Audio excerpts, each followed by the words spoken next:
Él estaba allí haciendo un gran trabajo. Me voy corriendo a hablar, bueno, corriendo no, me tengo que dar vuelta nomás. Giro para saludar al señor José Manuel Ubeira, gran abogado. ¿Cómo anda, doctor? Bienvenido. ¿Cómo anda? ¿Qué tal, Pablo? Buenas noches. ¿Qué dice? ¿Todo bien? Todo bien, gracias a Dios. Bueno, hay mucho para analizar de lo que pasó dentro de ahí en el estrado judicial, porque la indagatoria finalmente se hizo, podemos decir que se hizo, Sí, ¿no? sí. Se tomó la indagatoria. Sí, sí. ¿Y qué opina de lo que pasó, de las cosas que dijo Macri? Yo creo que hay un paso previo a todo esto, ¿no? Primero de todo me generó bastante desagrado la actitud de la Cámara Federal de Mar del Plata, que le aconsejó al juez Mesura en la declaración indagatoria que se frustró. Eso fue en la primera recusación. Exactamente, Mesura. Y a mí me parece que el juez es muy mesurado. Porque aparte es un juez que se está comiendo un garrón infernal, porque él estaba muy cómodo y tranquilo en Azul, que es su jurisdicción.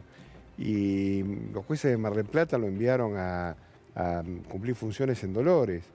Entonces, la verdad es que hablar de que de ese juez tiene una idea de persecución con Macri es de alguna manera una falsedad. Por un lado. Lo cual no me gusta esa decisión de marcarle la cancha al juez de parte de la Cámara Federal. Hoy pareciera que esa entrevista, esa declaración indagatoria se filmó bajo una decisión de la Cámara Federal de Mar del Plata. Si esto es así, es verdaderamente llamativo. No está mal que la graben, pero digamos, me parece que es una excepción que no funcionó con ninguno de los imputados que generalmente pasó por Dolores. Y en tercer lugar, me parece que se acaba de pegar un tiro en el pie Macri y su defensa, porque ellos preanunciaron de que necesitaban ampararse en el secreto de Estado y hoy prácticamente no hicieron alusión a absolutamente a nada que tenga que ver con el secreto de Estado. Creo que hizo referencia a un agente de la AFI, Sí, pero está bien, pero no como un acto propio. no. Porque esto es otra cosa importante que la gente tiene que saber. El recipiendario constitucional del secreto de Estado es el presidente de la República en la Argentina y en los países como Estados Unidos, del sistema federal. Con este tipo de sistema. Después, el presidente tiene empleados, que son los secretarios de inteligencia, subsecretarios y compañía. Pero en un hecho de esta naturaleza, si el presidente decide ampararse en el secreto de Estado, es porque está conociendo algo que por su naturaleza tiene y debe permanecer secreto. Y la única forma de poder expresarlo es ser relevado. Con lo cual lo que hubo fue nada más que una chicana procesal. Esto quedó clarísimo. Entonces, ahora, doctor Ubeira, ¿le puede explicar a la gente en qué casos uno sí puede mandar a espiar a tal o cual persona? ¿En qué casos la AFI puede espiar a una o dos personas? En verdad, la AFI es un organismo de espionaje hacia el exterior. O sea, nosotros nos defendemos de las agresiones exteriores. En el ámbito interno, la única forma que la AFI pueda llegar a trabajar es concretamente con una orden de un juez que le está pidiendo concretamente inteligencia determinada, o determinado tipo de actos o acciones que por su naturaleza comprometan la seguridad interna de la República Argentina. En este caso particular, en principio no habría nada. Ahora, yo lo que estoy barruntando ya como un hecho de más connotada gravedad es que evidentemente hay algo que están ocultando. Porque la pregunta es ¿para qué vas a espiar a los familiares si no estás pensando que a lo mejor los familiares conocieron por interpósita persona algo que debe permanecer oculto? Y como no está explicitado... ¿Será eso o le tenía miedo a que ellos, qué sé yo, el día de mañana cortaran una calle, atrajeran atención, o sea, le trajeran mala prensa a Mauricio Macri o lo complicaran políticamente? Bueno, yo creo que venía por ahí. Bueno, en ese caso, literalmente, la utilización, digamos, del espionaje es un disparate. Ahora, te quiero blanquear un debate que he tenido con algún colega fuera de cámara, y demás, porque hay muchos que no lo quieren decir, pero te dicen, mira, ¿sabes lo que pasa?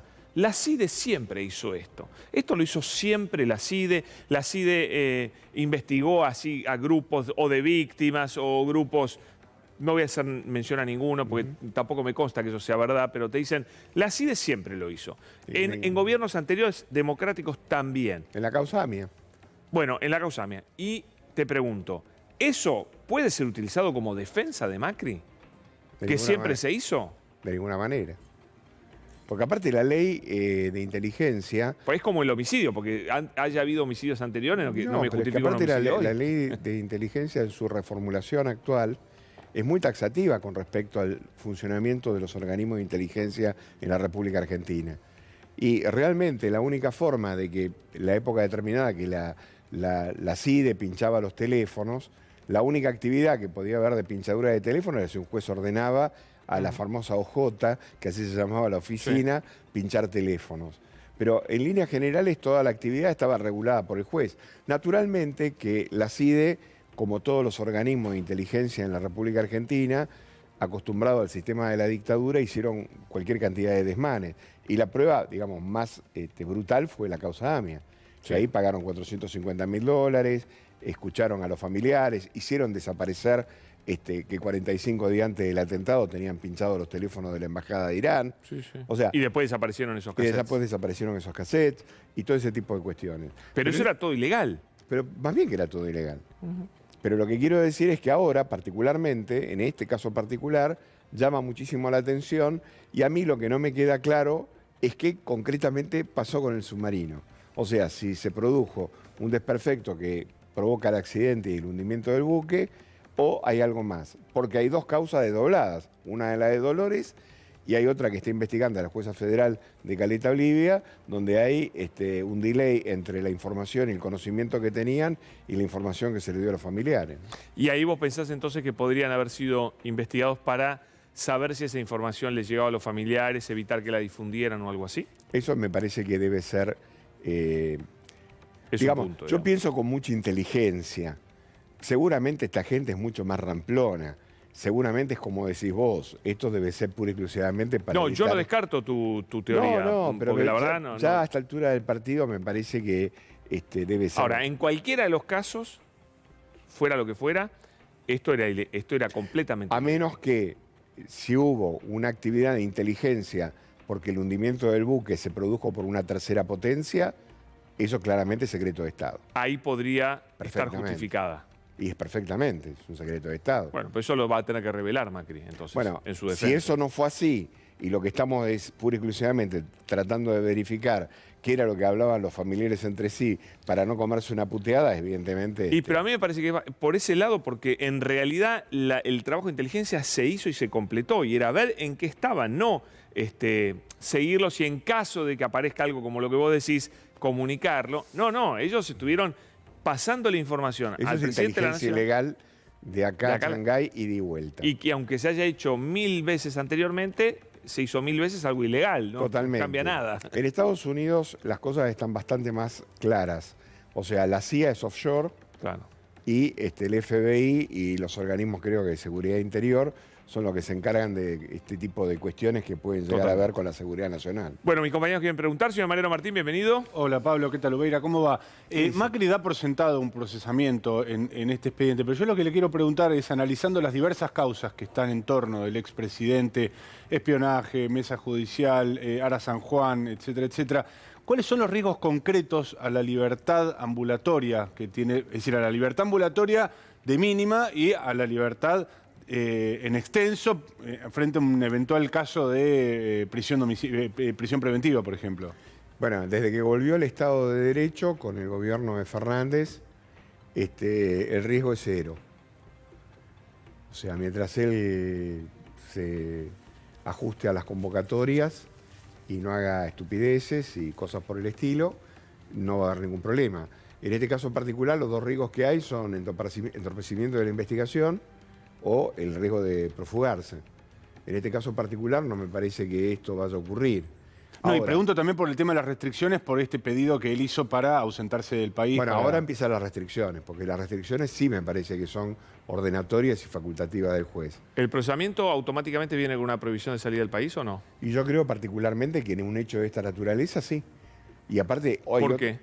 Y porque evidentemente si esto es un tema de debate de seguridad nacional, yo quiero tener al imputado en forma directa y a la mano para poder escucharlo cuando a mí me plazca como juez.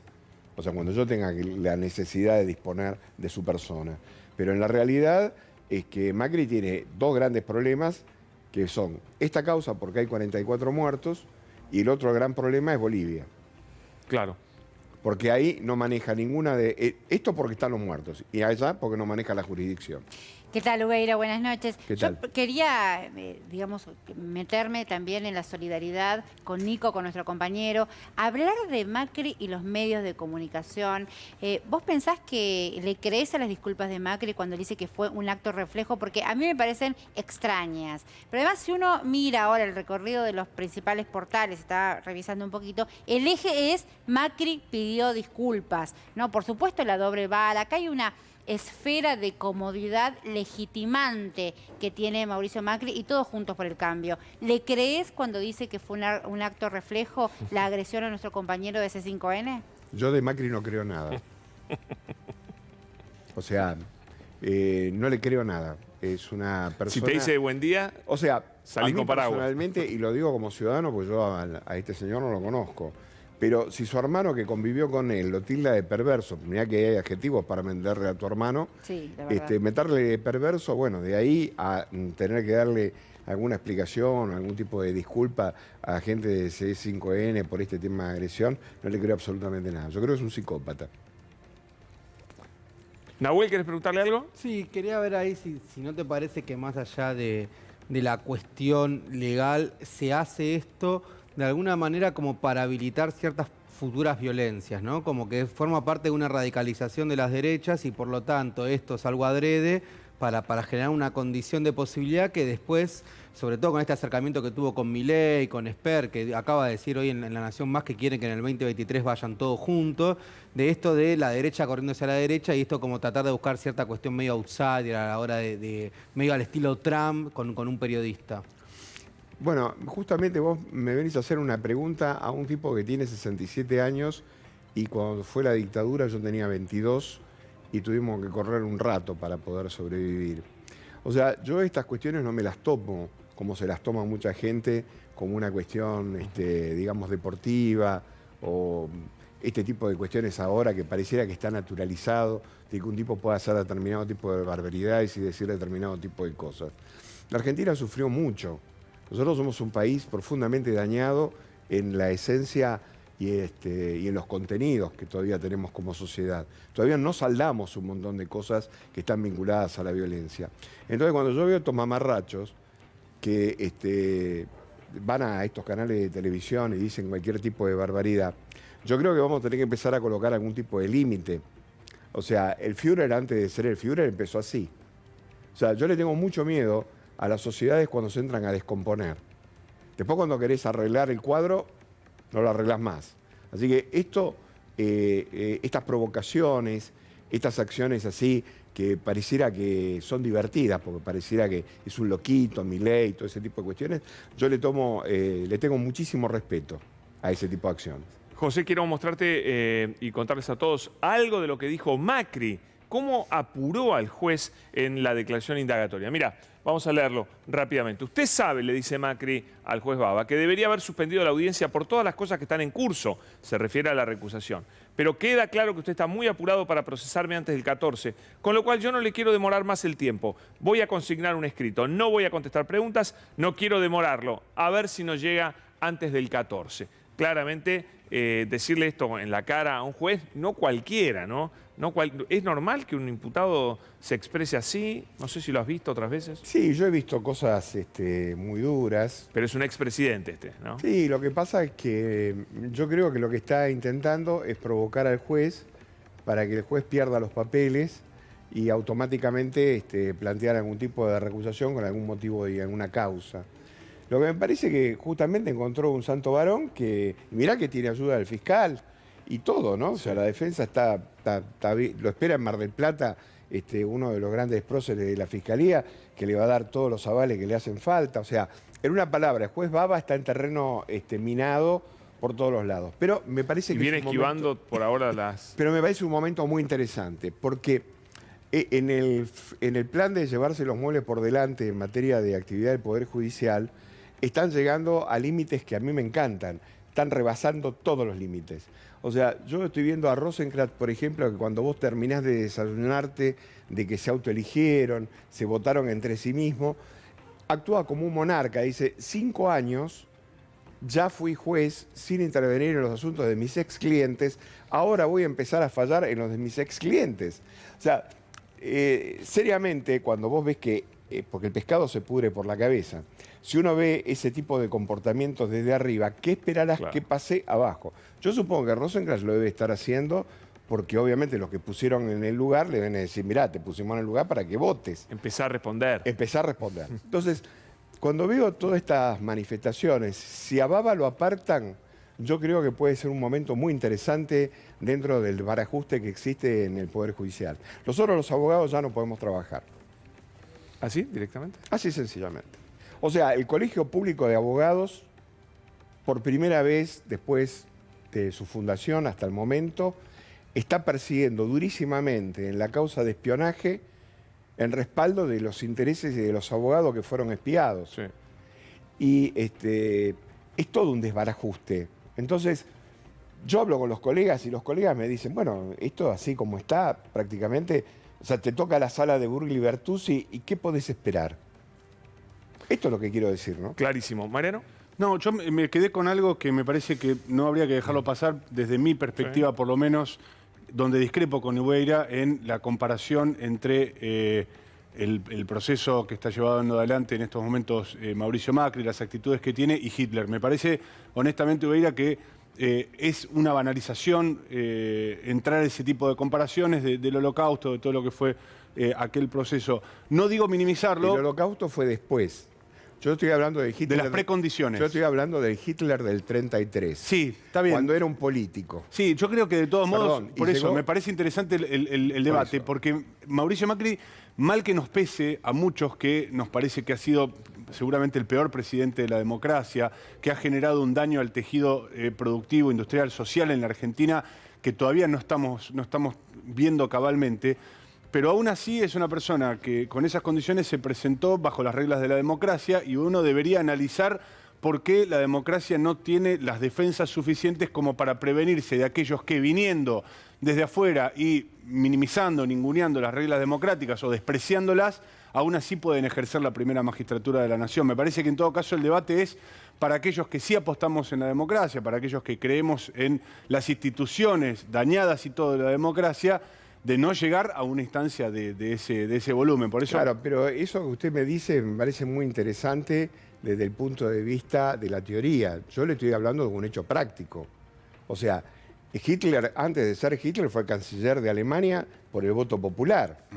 Y la democracia alemana vio cómo pasaban todos los desaguisados que estaban pasando con los discursos de violencia, de odio y de cantidad de cosas instaladas dentro de la sociedad, hasta que el Führer fue el Führer. Y cuando el Führer fue el Führer, ya fue tarde.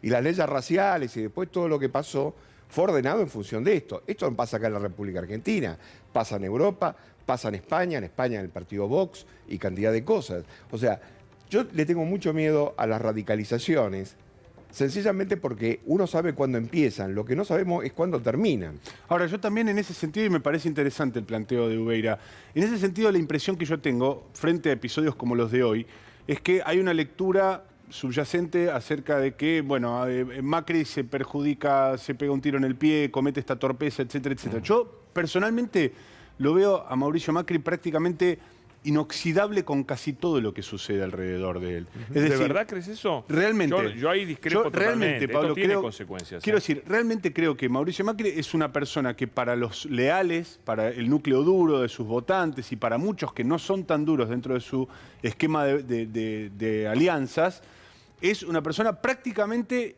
inalterable. Puede ser procesado. No estoy tan seguro, no estoy tan seguro. ¿Vos coincidís, Cintia, con eso?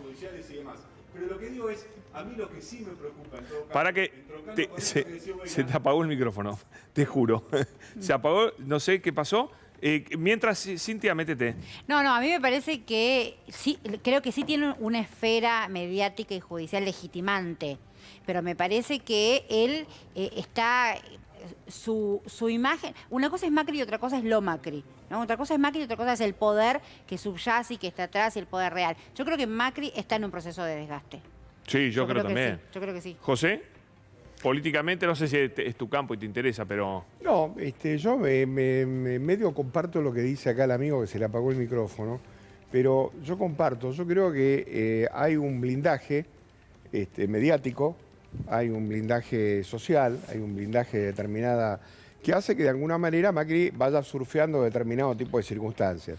Pero hoy fue fuerte el repudio. Lo que pasa que hoy me parece, claro, Hoy lo que fue pasa fuerte. que a mí me parece que el tema de los 44 muertos, el no dar una explicación, el tema del espionaje a los familiares es un hecho que recuerda lo peor de la etapa de la dictadura, por un lado. Y por el otro lado tenés la causa de Bolivia, que para mí personalmente es gravísima, Sí. porque es la demostración clara de un complot realizado por un presidente democrático para instalar una dictadura en un país hermano. Entonces, Totalmente. yo creo que de ahí el mecanismo es muy difícil de forzar. Después el resto de las causas, todas las causas que tiene instalada Macri, son como consecuencia de sus propios actos. Porque acá no le armaron ninguna causa. No. Esto es con sus propios papeles. O sea, esto es lo verdaderamente interesante. Entonces, la mesa judicial no se la armó Cristina Fernández, ni yo, ni nadie. Ellos la tenían armada. Que Pepín no vuelve, no es culpa nuestra. No. Mariano, ahí Sí, volviste. creo que sí. Quería completar la idea simplemente, porque así como lo percibo a Mauricio Macri inalterable, inoxidable en todo este tipo de cosas y que prácticamente no pierde capital político con episodios como el de hoy, como un eventual procesamiento, y en eso Sí, creo sí, que sí. coincidimos.